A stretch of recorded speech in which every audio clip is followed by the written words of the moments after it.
now we're going to derivate Pascal principles quickly.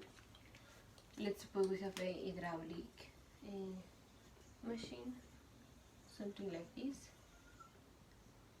You know, here we have area 1, area 2. If we put a force here, the volume that would be displaced of liquid needs to be exactly the same volume that is, let's say, open. So this is A1, that is the cross-sectional area, times this distance, is equal to A2 times the distance. Now the distance here would be shorter. Actually here the distance would be shorter because the area is greater. Also the work in would be equal to the work out. So work is force times distance. So you can divide everything by area and you can multiply that times area. So force times area sub 1 divided by area sub 1, you know, it's just force times distance. And here you can do the same thing. So what is force divided by area? This will be the pressure 1. And the area times the distance, this is the volume.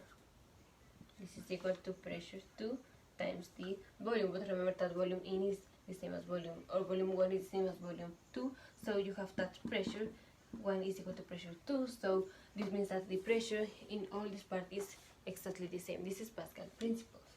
So now let's suppose that I have a pressure here of 10 pascals, and I have a cross-sectional area of 2 square meters, and I want to know what force I would get in this side in which the area, cross-sectional area, is 4 square meters. If you think you can do it now, stop the video and the next continue to see we have the same result. So we have pressure 1 is equal to pressure 2. Force 1 times divided by area sub 1 is the same as force 2 divided by area sub 2. So what is the force?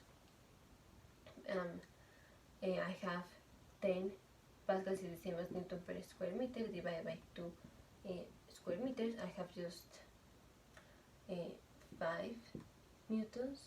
So 5 newtons are equal to the force divided by the area, total 4 square meters. So I have 20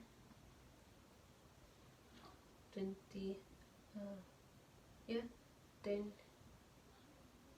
just a little bit of the units, sorry, just 5 newtons,